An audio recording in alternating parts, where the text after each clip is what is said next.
we are continuing on with the research here. I think this is number 8.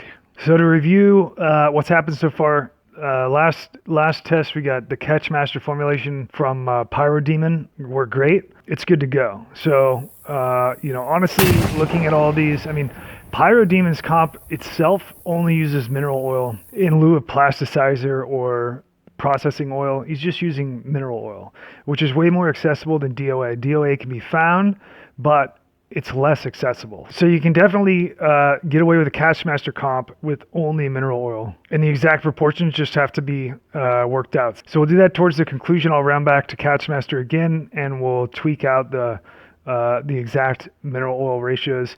In our tests we softened it using DOA, which I guess is kind of cheating if you're trying to get OTC components. So far, looking at the Pyrodemon comp, it's the best one so far. So I would go with that over anything else, including PIB. I mean, it's like explosive Play-Doh. Very high performance. It's gonna let you do anything that you want to do. All the things that are done with plastic explosives you can do with the Pyrodemon comp. So I would say that is probably the most accessible, general application, homemade PBX. Moving on, we have the polystyrene-based composition with polystyrene binder. This is it. It's dried out. Solvent is all dried out, and it's hard. It's almost like, I don't know what it would be, like a plaster of Paris maybe, or something like that. I mean, it's not. You can scrape it a little bit, but it's mostly held together.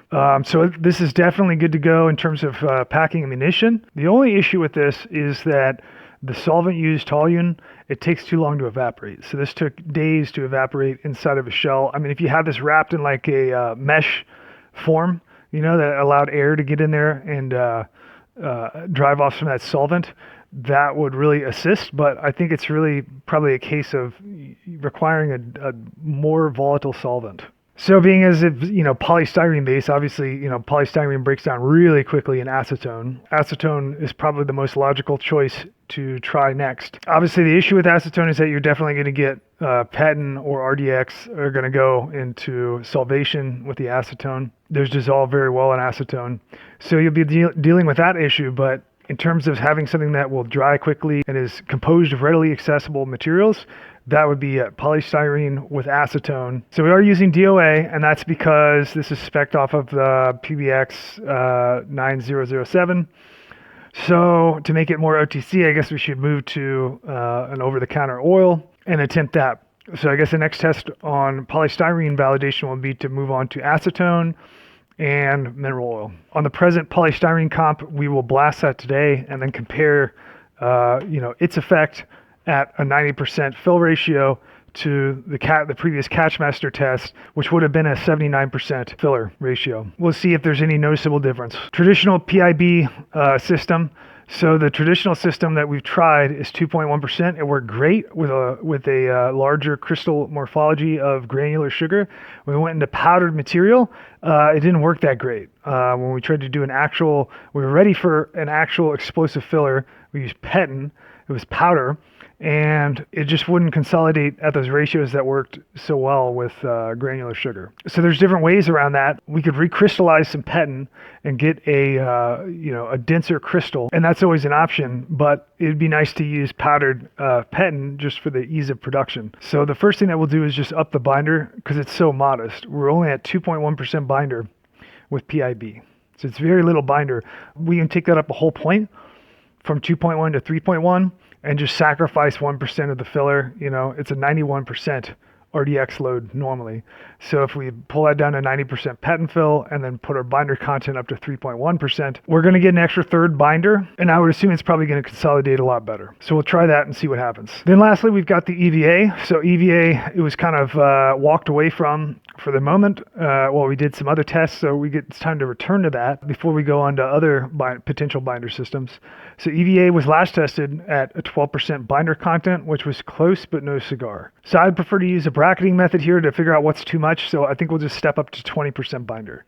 So we'll try to comp today with 20% EVA binder, 5% DOA, and a fill of 75%. I've already started playing around with some alternative binder systems that are OTC, such as rubber cement. So the two that I'm using so far, would be the Slime brand. It's in the hardware store. And then Gorilla Glue rubber cement, which are different formulations. They have different solvents in them. Rubber cement is one of those materials that was recommended in comments, so I figured I'd look into it. The only thing I've done so far is to kind of examine what these materials are going to be like when they dry, and they become sort of it's like a resinous plastic. You can kind of see this how it rolls. So it becomes this resinous plastic,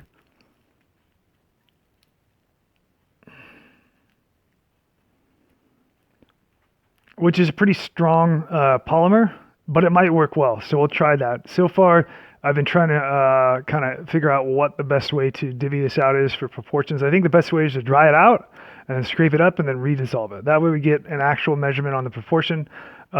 Using a plastic that's dissolved in a solvent is, it's kind of sloppy. So we're not going to do that because we want to nail down actual comps.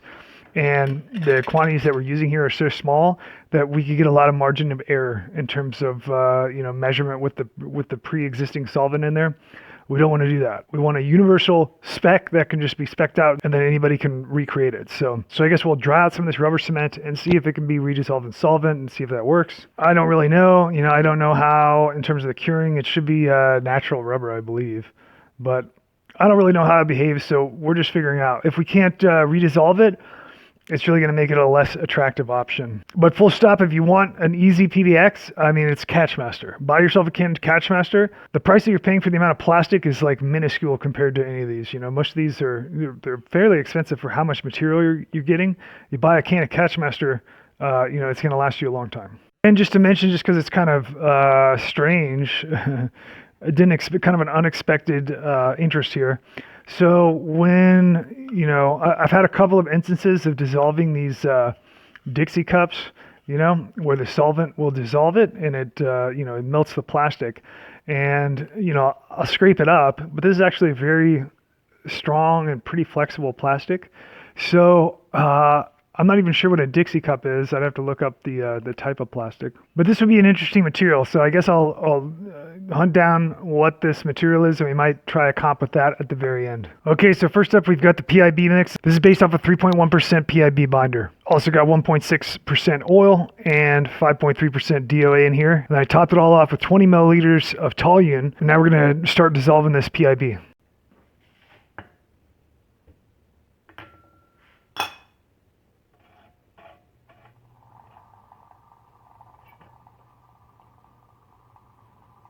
All right, now we're going to prep an EVA comp. This one's going to be a 75% fill of, we're going to use urea nitrate as the inert filler.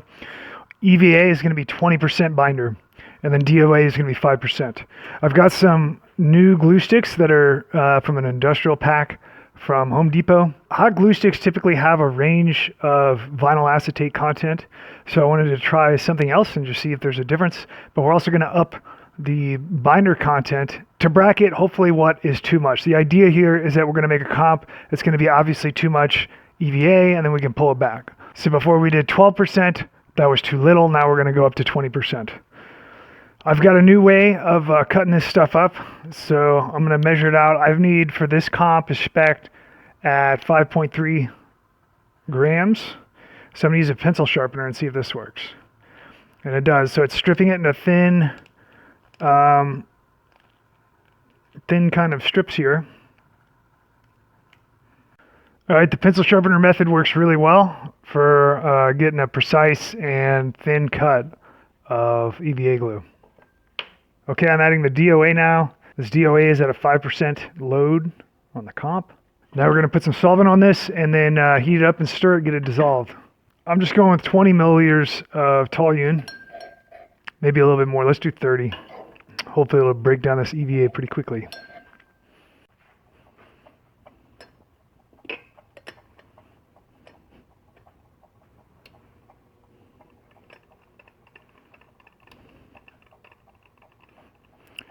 All right, we got those spinning up. Let's see what else we can do. I guess while we're waiting on the EVA comp and the PIB comp to dissolve, we can go ahead and fire this polystyrene. So let's take a look at this. just to give you an idea of kind of the consistency. So it is, it's slightly crumbly. Like if I move this, you can see like here's a portion of it flaking off right there. Okay, so this should be good to fill into a cavity. This would be great for like a munition or something like that. And it's firm enough to stay. Like this is going to stay, I wouldn't be worried. I mean, you'd have to have a lot of abuse, like a charge made of aluminum foil, for instance, that you would sit on and it would crush. But if you're using like a metal cavity, something with any kind of structural strength, this would be a really appropriate way to fill it with an explosive as a binder. Let's burn this and see what it behaves like. Okay, polystyrene composition. This has a 90% patent fill.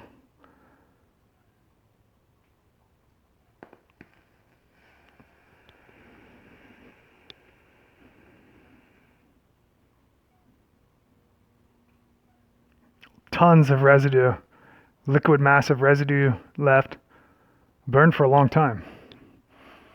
So the Catchmaster previously detonated over there in this spot, that had 20 grams of petin in it. This has 20 grams of petin in it. Even though the fill ratios are slightly different, this will give us an idea of comparison between mass density distribution and the effect, and it'll also let us kind of compare the characteristics of each one of these comps.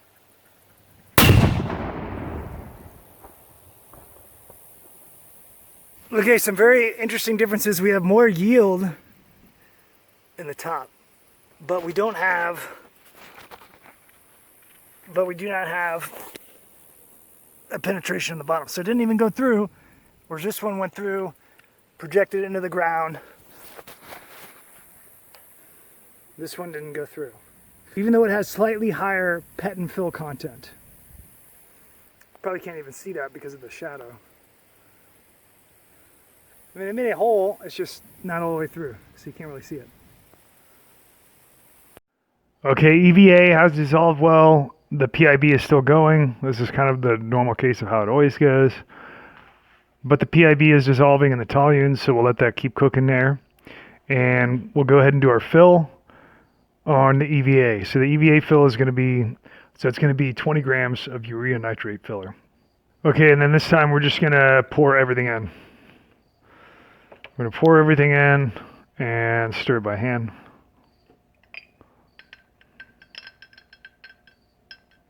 Try to get as much glue off there as I can. All right.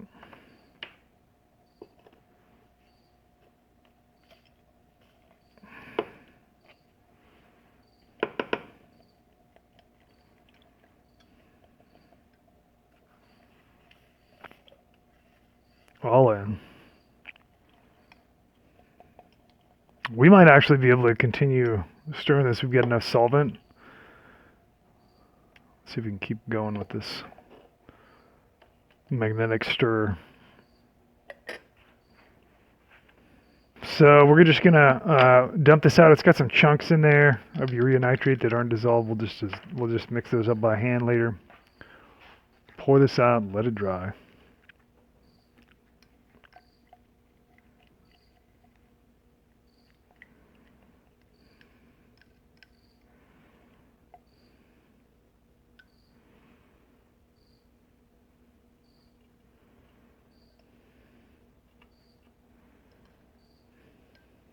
Really sloppy one on this one.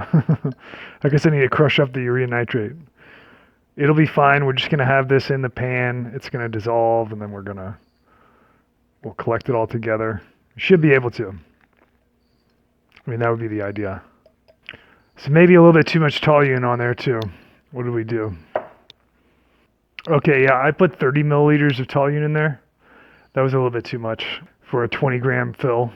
A little bit too much, but we'll just pull this all in when it dries, and then. Okay, so I've just been scooping up the some of the edges here of EVA, kind of consolidating it all. Might actually move it out here into the middle a little bit more.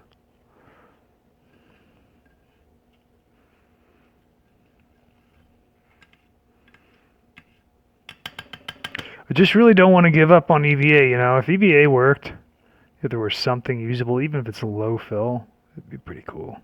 So at this point, we're just waiting to drive off the solvent, and then we'll knead it. So while that's been going on, I put a little bit of toluene on the slime rubber cement just to kind of probe, if this is going to dissolve in toluene. And of course, it is, and the test shows that it will. So this is really sticky now, so it's breaking down. So we can redissolve it in toluene and use it as a binder. So I guess the next part will just be to dry out a bunch of the slime so we have a known weight. And then we'll just do a logical comp. I'm not really sure. I'll look at somewhere between a 79% fill and a 90% fill. Okay, so this is how I'm going to play it with the slime rubber cement. I don't know what the best way to dry this out is. So I'm going to drop it in this bowl. I'm going to drop some in this bowl. And then I'm going to drop some on this flat glass. And we'll see how they dry out, which one dries faster. I think I'm going to assume the glass will be better. Like we just pour some out like this.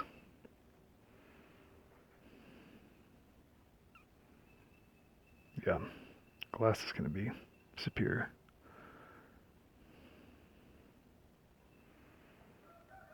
That'll give us plenty to get started. So I'll let this solvent evaporate off, and then I'll be able to measure how much rubber is actually here. Okay, let's check out this EVA comp. See how it's coming along. Oh yeah. It's starting to move along.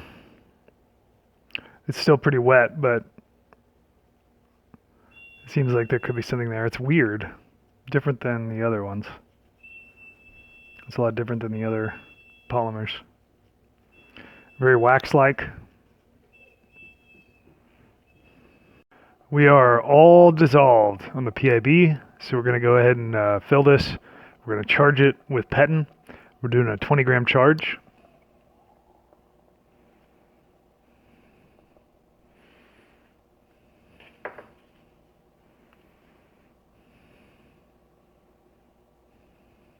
This is at a higher binder rate, 3.1%. The standard C4 binder rate is 2.1.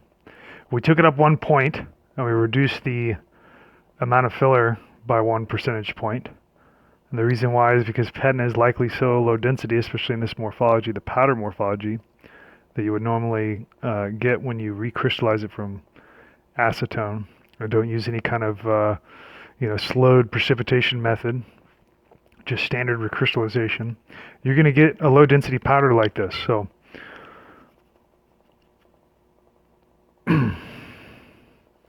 this is what is very average, and these comps, they do pretty well with it. There are typically comps that will use both large grain and small grain for the fill packing interlacing to make a really dense plastic explosive. But what we're mostly interested in is creating stuff that anybody can do and is reproducible time and time again so that it's standardized.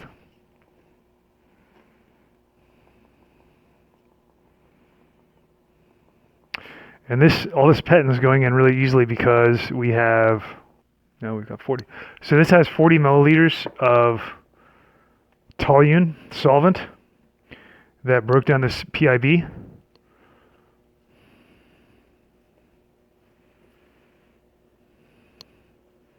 And so it has enough liquid to really handle this higher Petin load. Hopefully at a 3.1% binder ratio, we get something a little bit more usable. At least hopefully it consolidates enough to be able to blow it up. The last one was so low density I didn't even fire it. All right, we're starting to get thick here. I'll put in a little bit more, and then we'll do the rest by hand. Look at that. Yep. So we've reached the conclusion of this stir bar's use. We're going to remove it. It's set to the side. I'm going to remove everything off of there and add it back into the mix afterwards. Okay, so now we are going into hand processing the rest of this. So let's just go all in No need to take our time.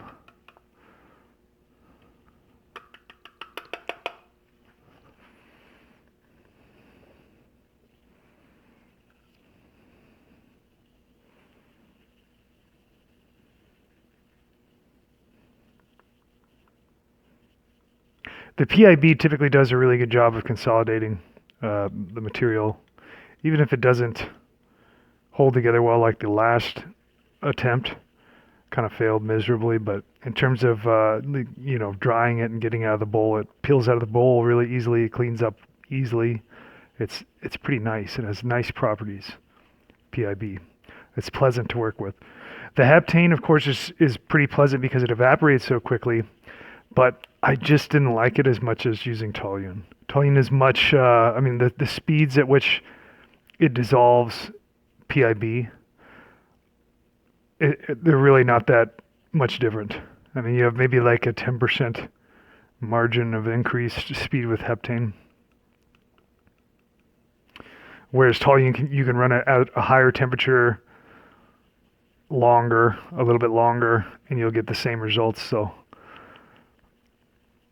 I much prefer the toluene, in terms of the cost of heptane versus the cost of toluene. So we are at a 90% pet and fill on this PIB mix, and let's go ahead and dry it out. All right, so we got our EVA comp over here. That's it's not inert, it's got urea nitrate as the filler, as the stand-in filler for petin. Well, we check out sort of the general properties, the adhesive properties, and how much it's going to bind together.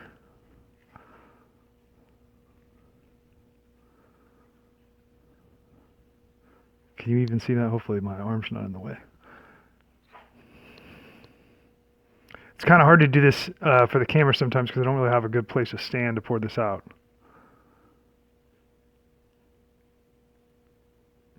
But you can just tell as this pours, it's like a very energetic pancake batter here. So now there's a lot left in the bowl. This is okay because, we can try to get as much out as we can, but this is going to quickly dry, and then you're just going to be able to peel this up. So this will all just peel right up immediately, and then we can add it to this mix. And I guess time will tell when this finishes drying, but so far I really like the look of this. I love how the edge is consolidating like this. This looks like it's going to be good. Hopefully it will be. If not, we'll add even more binder and try that. All right, so now let's check out this EVA comp right here. Wow, this is totally different.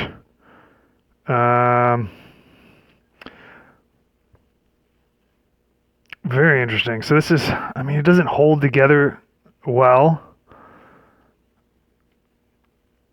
It's not holding together well like PIB or like Catchmaster where it's like a clay or Play-Doh. So this is still, well, you know what? Let's get it out of here and we'll put it in a bowl so that we can kind of let the temperature cool and play with it a little bit in the hand. Let's see what we can get out of this. So I've got a cool bowl.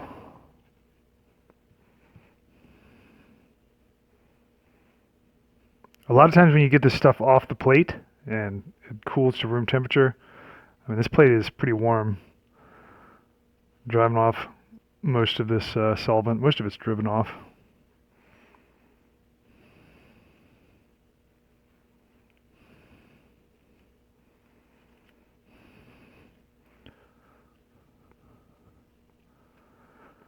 You could definitely pack this into something. So you can, this is sort of like, you could pack that in the bowl easily, and you see how that's retaining its shape. It is slightly crumbly right now, but it's really retaining its shape. Like you see that? Whoop. We're contaminating the PIB. It's interesting. It seems like it needs more binder, to be honest. I can feel the EVA. I think I can feel the DOA preventing the EVA from becoming too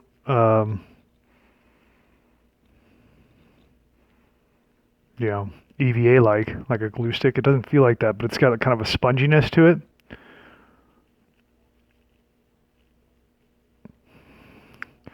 We'll let that cool. You know what? Maybe let's make sure that the toluene's all out. So I'll just leave it on here. We'll let it dry out extra long. We'll make sure that all the solvent is driven off before we start to evaluate it. I just really wanted to see what kind of properties we're getting out of this comp here. If we've got the Slime brand rubber cement, it's been on this sheet of glass for a couple of hours. We're just going to start to peel it up and see what see what that's like. This the bowl is not as good because we're going to have a difficult time getting that out. Or I shouldn't say difficult. It's going to be more difficult. Whereas this is just peeling right up. Like you can immediately see that this is just going to be able to be peeled up.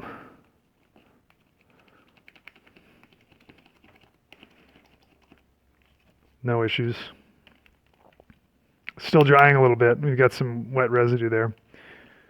I thought it was done. I guess it's done. It dries around the edges, I suppose, first. Imagine that.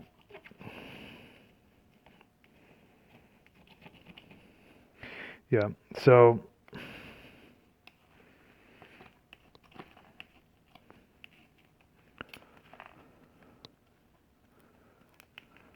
oh wow, that's really sticky still.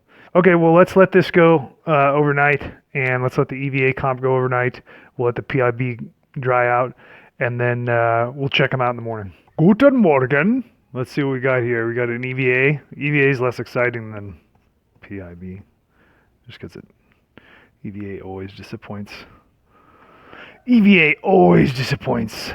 And this is no exception because this is just a crumbly mess. It's just not the right type of bonder. So either we've got incorrect VA content or there's something going on with the properties of the glue sticks alone that are making it not really suitable. It does press. So you could press this into a cavity, but it would just be similar to the way that you would use wax or Leckman or something like that, where you would just press it into a charge. Really cheap ways of carrying explosives in a charge, pressing it down.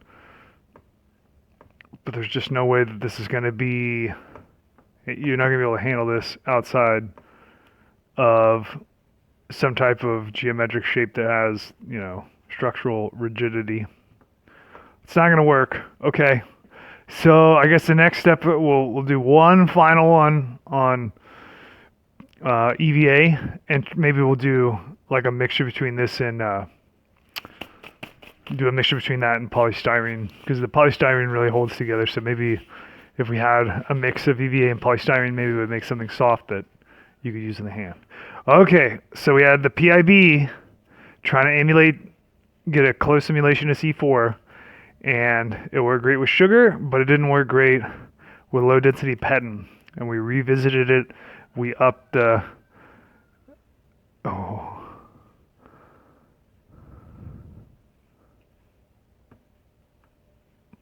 mean, this is a pancake. This is a pancake, bro. We upped the binder content to 3.1%. What is going on? This is so weird. It's like flabby skin. It's like elephant skin. What is going on here? I'm so confused.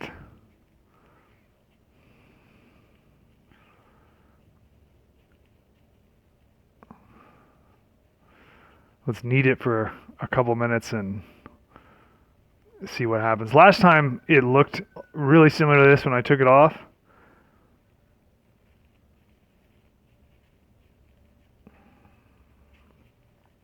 And then I kneaded it, and then it just made it even worse. So I don't know what this one's gonna do. I'm gonna add it to the cold bowl. This is like the leftover cold bowl with some more material in it.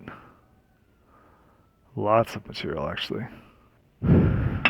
Yeah, so I don't know what to say. I mean, the PIB, for the trouble of PIB, I do not like this. I guess I gotta.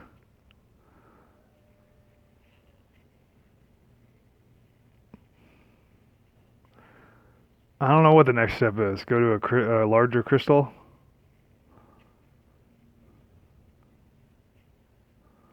Go to RDX, maybe just do an RDX fill. I don't know. It seems hardly worth the trouble, honestly. I mean, with how difficult it is to get source PIB. I mean, since I started making these videos, I have people sending me messages all the time, like, "Where do I get PIB?" It's like, you have to basically order it from China. If you're not an industrial company that is going to purchase a large quantity in the United States, I mean, you basically have to sell it to China because they're the only ones that'll give you the time of day.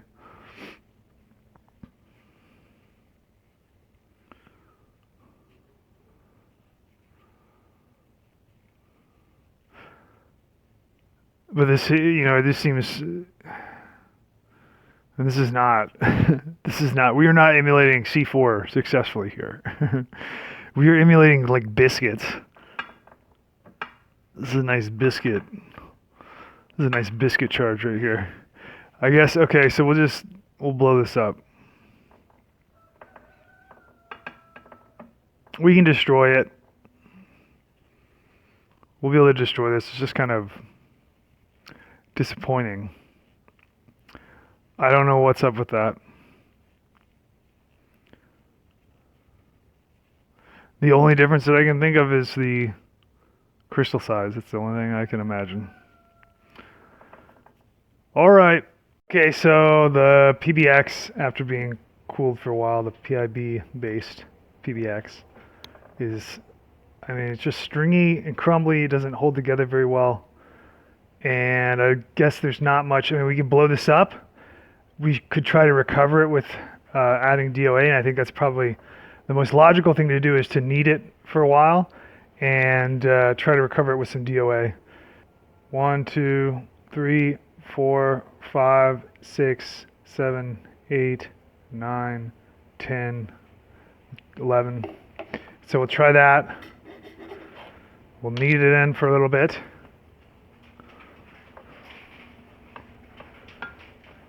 See if this can be recovered somewhat.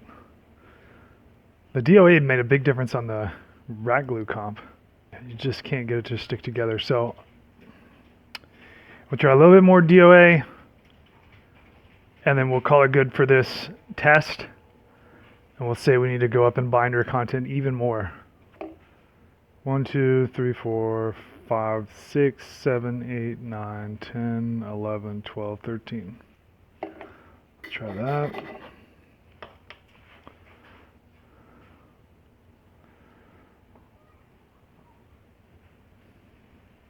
And it's getting mixed in, and it is changing it, but it's not in the right direction. We need all this breakage and crumbliness to go away. That's what we're trying to go after.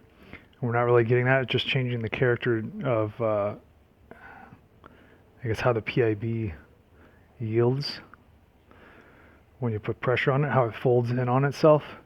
The DOA sort of is affecting that, but it's not making this, not getting what we're after for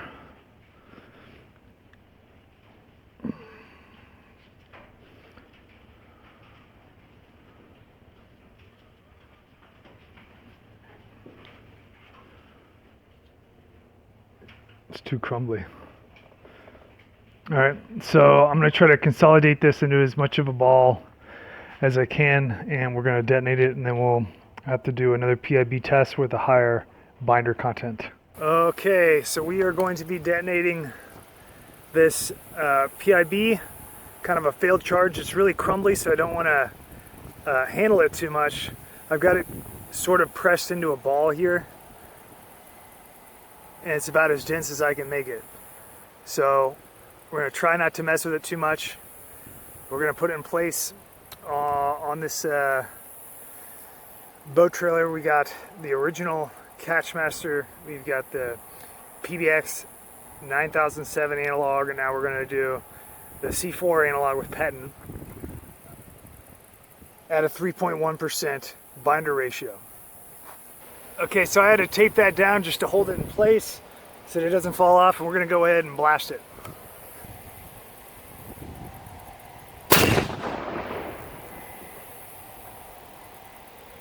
Okay, sorry about the wind. I'll try to yell over it. So some observations on this. Oh man, there's actually a piece of metal in there. Let's see if I can grab it. Can I get it out? Oh, it's hot. It's hot and it's sharp. Ow, too hot. Okay, so kind of halfway in between the results from the Catchmaster and the polystyrene comp. So we do have a bulge on the bottom. I don't know if you can see that. There's a bulge on the bottom. But we don't have penetration, so it's not going into the ground. So the Catchmaster is definitely the highest performance. Where is it? Over here. Catchmaster is the highest performance, going through and then creating this crazy hole in the ground where it's actually projecting into the ground. It's really high performance.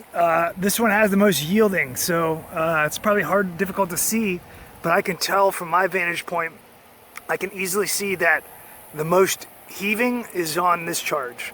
You know, it's greater heaving than the polystyrene, which is greater heaving, initial heaving, than the Catchmaster, which was more shattering and just shot straight through. Very interesting test results.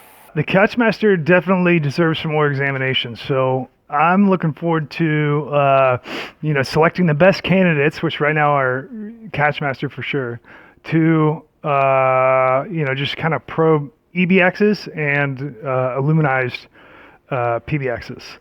And just kind of get an idea of the comparative performance versus a straight EM fill traditional PBX.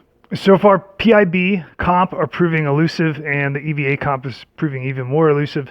So I guess we'll continue to reattack. You know, I don't give up easily, so we're gonna try a couple other approaches. Maybe we'll try a mixed polystyrene with the EVA. We can't really go a higher binder rate because it's already too high. We also have the rubber cement to try, which that could be, potentially very interesting. And we'll up the binder content of the PAB and try to get something reasonable with a low density patent filler. The really cool thing about the test so far is that, you have to keep in mind that Catchmaster is only a 79% explosive fill, whereas the polystyrene is a 90% of the exact same material. There's no difference. It's from the same batch of patent. And then you've got the PIB comp that just got detonated is also a 90% HE fill. So something that has a 10% less fill, a 10% savings in explosives is performing better than its higher content analogs, which is just very interesting. It almost certainly has something to do with density. All right, so anyway, I don't want to make this video too crazy long, so let's just wrap it up here and we'll continue on with the test of the next one.